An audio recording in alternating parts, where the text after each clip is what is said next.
Welcome back. I'm Uday Pratap Singh. You're joining us on NewsX. Former United States Governor Chris Sununu has warned Trump over heavy tariffs imposed on Indian exports, calling India an emerging power.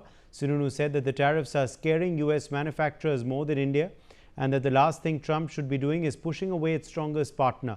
On the same, former Trump aide John Bolton has flagged the tariffs as possibly an enormous mistake, calling out his leniency with China over heavy tariffs on India. Trump might be pushing the two countries to negotiate against the U.S., cancelling years of American efforts to do exactly the opposite if the Republicans are backing India against Trump. What is he going to do? Will he undo his decision?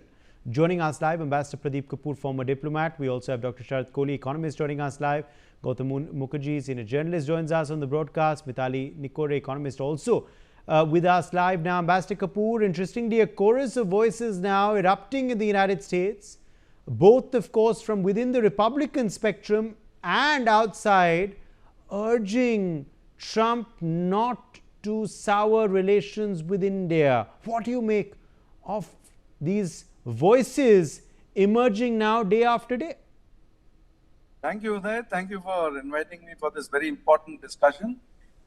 This, response on the part of US senators, governors, congressmen, and policymakers, and think tanks and geopolitical strategists is only bound to increase in the next few weeks, because the geostrategic community, the geopolitical community, the academic community, everybody realizes the importance of US for the importance of India for US currently, and for the US to think that it can, create these sort of difficulties in the US-India relations and this sort of stress and strains, and still be able to survive in the international political arena, geopolitical arena, with all the threats that they are facing, not just the threat perceptions, but the threat vis-a-vis, China, vis-a-vis climate, vis-a-vis the Islamists, vis-a-vis the woke elements, vis-a-vis the manufacturing decline in the US, etc. So both the countries need each other. Putting this sort of tariffs on India is going to backfire very badly on the US.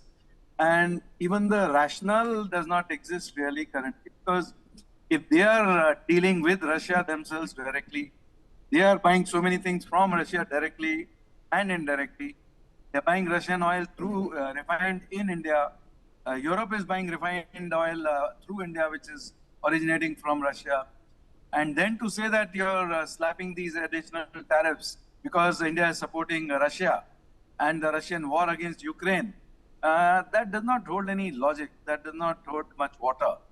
So people who understand all the basics, who understand the basic economics, whether it's macroeconomics primarily, or even at the microeconomic level, things are going to get more and more difficult for the administration, because prices are going to go up, costs are going to go up, inflation is increasing, petrol costs are increasing already, cost of living is very high, it is going to go up further, electricity bills are going up.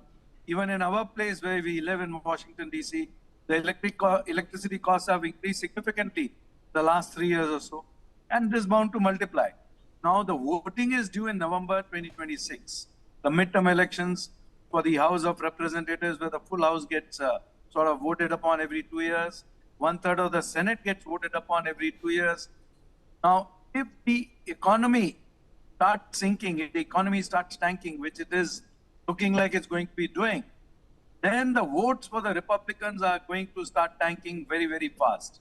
And already people are going to panic, because the Indian people here, the people in the corporate sector, the people in the business sector, they are very big funders for both the parties in the elections.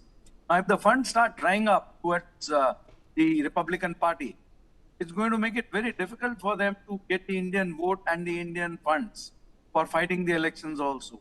The Indian diaspora makes very significant contributions to the economy in terms of job creation, in terms of so many other factors. Now, US currently needs India, I said, as much as India needs US, but it may be that US needs India a little more than India needs US. Because India has that resilience, that capacity, the domestic economy, the domestic consumption, where a large part of the manufacturing is consumed locally. US does not have that. US hardly has any manufacturing. Now, for India to survive with tariffs means that, it will impact our GDP some, points of some percent. It varies, the estimate varies from 0.2 to 0.5. In an economy which is a driver of the Absolutely. global No economy point taken. I'll come back to you. Let